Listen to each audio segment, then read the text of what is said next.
Right now, somewhere in your life, there is a source of peace you already have full access to, and you are actively, unknowingly, blocking yourself from it.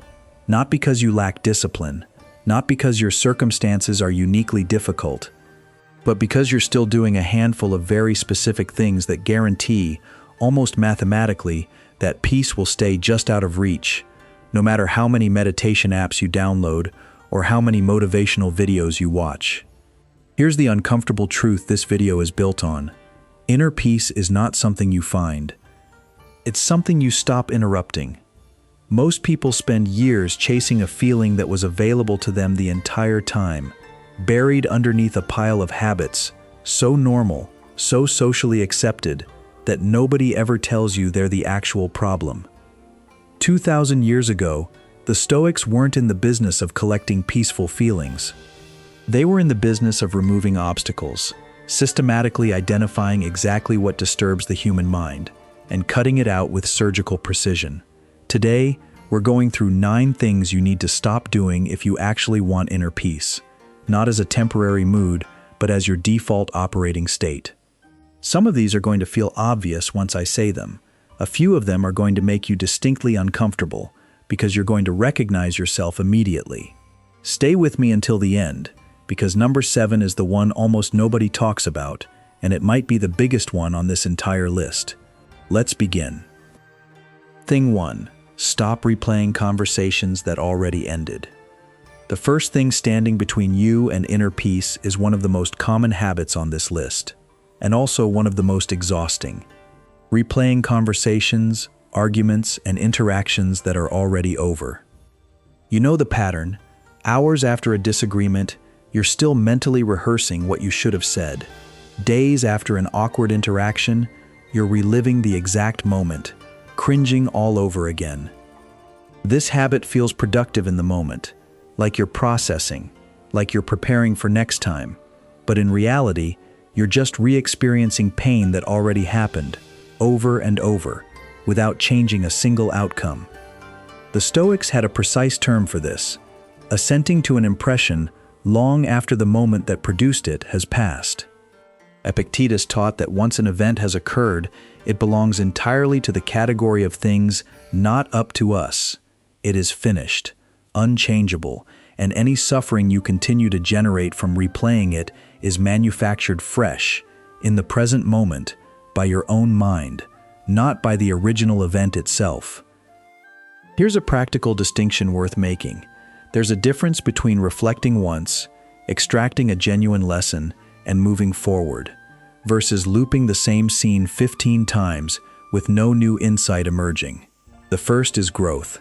The second is just self-inflicted suffering, wearing the disguise of self-improvement. The next time you catch yourself replaying something for the 5th time this week, ask yourself honestly, am I learning something new right now, or am I just suffering on a loop? If it's the second one, that's your signal to consciously redirect your attention to literally anything happening in front of you right now. Thing 2. Stop outsourcing your mood to other people. The second thing you need to stop doing is letting other people's behavior determine how your day goes. Think about how often this happens without you even noticing. Someone responds to your message with a short, curt tone, and suddenly your entire afternoon shifts. A coworker seems distant, and you spend the rest of the day quietly spiraling about what you might have done wrong. A stranger cuts you off in traffic, and the irritation follows you into your next 3 interactions, completely unrelated to that stranger. Marcus Aurelius wrote to himself constantly about this exact trap, reminding himself that he retained the power to keep his own mind untouched by the disturbances of others, regardless of what they did or said. This wasn't naive positivity. He ruled an empire during plagues, wars, and constant betrayal. It was a deliberate practice of refusing to hand his internal state over to circumstances entirely outside his control. Here's the practical version. Your mood is not supposed to be a mirror that automatically reflects whatever energy walks into the room.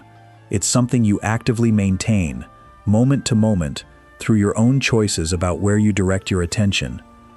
This doesn't mean pretending you're unaffected by everything. It means catching the moment your mood starts drifting because of someone else's behavior, and consciously asking whether that person's state actually deserves that much real estate in your mind for the rest of your day. Thing 3. Stop treating your thoughts as facts. The third thing you need to stop doing is accepting every thought that enters your mind as an accurate description of reality. This is one of the more subtle habits on this list, because it doesn't feel like a habit, it feels like just thinking.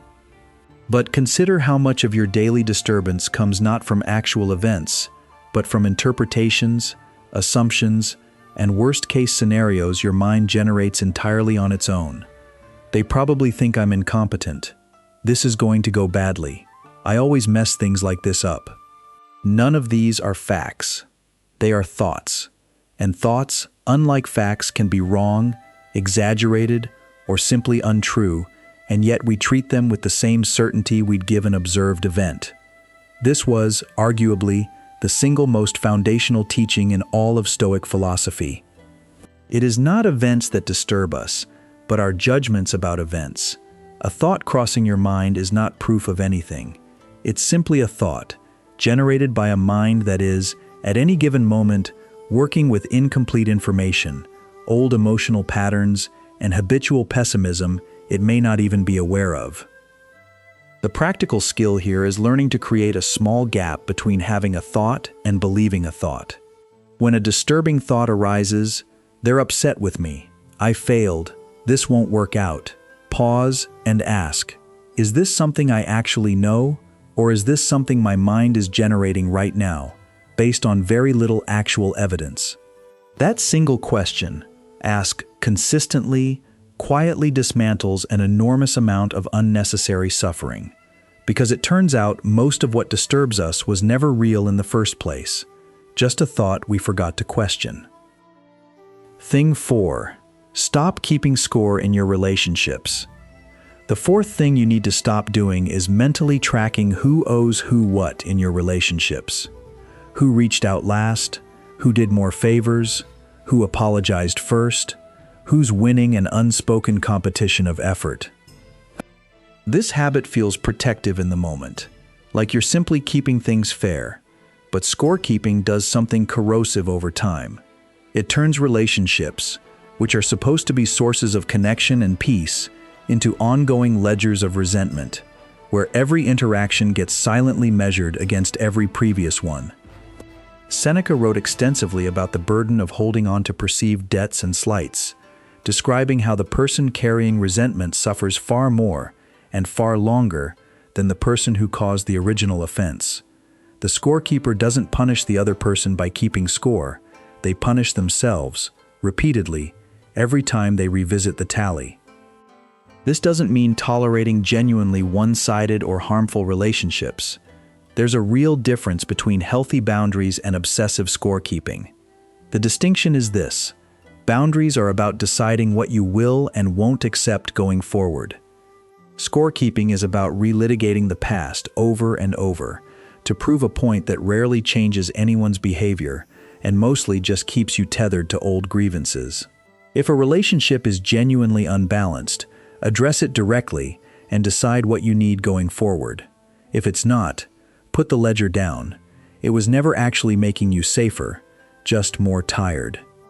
Thing 5. Stop needing every situation to go your way. The fifth thing you need to stop doing is treating any outcome other than your preferred one as a personal disaster. This shows up constantly, in ways so small we barely register them as a pattern. Frustration when a plan changes last minute, irritation when a restaurant is out of what you wanted to order, genuine distress when a project doesn't unfold exactly the way you envisioned it. Individually, these moments seem minor. Collectively, they represent a mind that has quietly decided reality owes it a specific outcome, and treats every deviation as a small betrayal. Epictetus's core teaching addresses this directly. Demand not that events happen as you wish, but wish that events happen as they do, and you will find tranquility. This sounds almost too simple to be useful, but consider how much of daily irritation comes precisely from this gap, not from what actually happened, but from the fact that it wasn't what you had already decided should happen. The practical shift here isn't apathy, it's flexibility. You can absolutely have preferences, work towards specific outcomes, and feel genuine disappointment when things don't go as planned. The peace-disrupting habit isn't preference. It's rigidity, the insistence that reality conform exactly to your expectations, and the refusal to adapt gracefully when it doesn't. Loosening that grip, even slightly, removes an enormous, largely invisible source of daily friction. Thing 6. Stop comparing your timeline to everyone else's. The sixth thing you need to stop doing is measuring your life against other people's highlight reels, timelines, and apparent progress. This has become almost unavoidable in a world saturated with curated glimpses into other people's lives, their achievements, their relationships, their milestones, presented without any of the context, struggle, or luck involved in getting there. And the mind, left unchecked, treats these fragments as complete pictures, using them as a measuring stick against your own far more complicated, far more complete reality. The Stoics didn't have social media, but they understood comparison as a source of disturbance with remarkable clarity. Seneca observed that no one is satisfied by comparing their fortune to those above them, because there will always, mathematically, be someone further along by whatever metric you've chosen to obsess over. The comparison itself, not the actual gap in circumstances, is what generates the suffering. The practical antidote isn't pretending you don't notice other people's progress. It's recognizing that you are witnessing a curated fragment of someone else's entire, complicated story, and measuring your own full, messy, in-progress life against that fragment will never produce anything but a manufactured sense of falling behind. Redirect that same attention toward your own actual trajectory, measured against your own past, not someone else's edited present. Thing 7. Stop performing for people who aren't even watching closely. Here's the one I promised you at the beginning, and it's the one almost nobody talks about, because it's uncomfortable to admit how much of our behavior is shaped by an audience that, in reality, barely exists. Think about how many decisions you make each day with some imagined observer in mind. What you wear, what you post, how you respond to a text, what car you drive, what you say at a dinner table. A significant portion of that mental energy is spent managing an impression for people who, if you're honest, are not actually paying nearly as much attention to you as your anxious mind assumes they are. This isn't a criticism, it's simply how social minds evolved, wired for a small tribal environment where everyone genuinely was watching everyone else closely. But in a modern world of hundreds of loose acquaintances, most of whom are equally preoccupied with their own imagined audience, the performance has become almost entirely unnecessary, and yet it persists, quietly draining energy that could otherwise go toward actually living your life instead of narrating it for an audience that mostly isn't watching. Marcus Aurelius wrote pointedly about the strange behavior of caring intensely about the opinions of people whose judgment, on reflection, you don't even respect or value. He challenged himself to notice how much unnecessary performance he was engaging in, purely out of habit, for people whose approval meant nothing to him upon closer inspection. The practical shift here is almost meditative. Throughout your day, notice the moments where you're making a choice partly for an imagined audience, and ask yourself, honestly, whether that audience is real, whether their opinion actually matters to you, and whether the choice would change at all if nobody were watching. You'll likely find that an enormous portion of your daily friction disappears the moment you stop performing for spectators who were never really there. Thing 8. Stop trying to control people who never asked for your guidance. The eighth thing you need to stop doing is investing your peace in trying to change, fix, or manage people who never asked for your help and show no interest in receiving it. This often comes from a genuinely good place. You see someone making choices you believe are harmful to them, and you want to help. But there's a critical difference between offering support to someone who's open to it and repeatedly pushing advice, correction, or concern onto someone who has made it clear, through their words or their consistent behavior, that they're not interested in changing right now. The Stoics were extremely precise about the boundary of what's actually within your control, and another adult's choices, however frustrating to watch, fall firmly outside that boundary. You can offer honest input once clearly, with care. What happens after that is not something more effort on your part will resolve, and continuing to push only guarantees your own frustration, without changing the outcome you're hoping for. The practical shift is learning to distinguish between genuine support, offered and then released, and control disguised as concern, repeated indefinitely regardless of the other person's response. The former respects the other person's autonomy while still expressing that you care. The latter keeps you locked in an exhausting, one-sided project that was never yours to complete in the first place. Thing 9. Stop waiting for peace to arrive from somewhere else. The final thing you need to stop doing ties everything together, and it might be the most important habit to break of all. Waiting for peace to arrive as a result of some future external condition. Once you get the promotion, once the relationship works out, once the stressful situation resolves, once you finally have enough. This is perhaps the most seductive trap on this entire list, because it feels reasonable. Of course you'll feel more at peace once things improve, right? But here's what decades of both Stoic philosophy and modern psychology consistently reveal. People who build genuine peace under difficult circumstances tend to carry that peace forward into better circumstances, while people who postpone peace until conditions improve tend to find a new set of conditions to wait on, the moment the old ones resolve.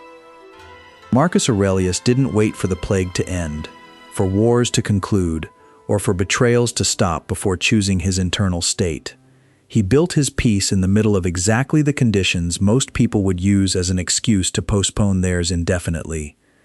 This wasn't because his circumstances were secretly easy. They weren't. It was because he understood that peace built only on favorable external conditions is not peace at all. It's just a temporary truce that ends the moment conditions change again, which they always, eventually, do. The practical shift and the thread running through all 9 things on this list is this: stop treating peace as a reward waiting for you on the other side of better circumstances, and start treating it as a practice available to you imperfectly, right now, in whatever circumstances you're actually standing in today. Bringing it all together. Let's walk through everything we've covered. Stop replaying conversations that already ended. They're finished, and rehearsing them again doesn't change the outcome. Stop letting other people's moods dictate yours. Your internal state is yours to maintain. Stop treating every thought as a verified fact. Most disturbance comes from unquestioned interpretation, not reality. Stop keeping score in your relationships. The ledger punishes you more than anyone else. Stop demanding every situation go exactly your way. Flexibility, not rigidity, is where peace actually lives. Stop comparing your full story to everyone else's highlight reel. You're measuring against a fragment, not a whole life. Stop performing for an audience that mostly isn't watching as closely as you assume. Stop trying to control people who never asked for your guidance and aren't interested in receiving it. And finally, stop waiting for peace to arrive from some future external condition. Build it now, imperfectly, in the middle of exactly where you already are. None of these are one-time fixes. They're daily practices, the same way the Stoics approached them. Not a single dramatic transformation, but a quiet, repeated choice, made over and over, to stop interrupting the peace that was available to you the entire time.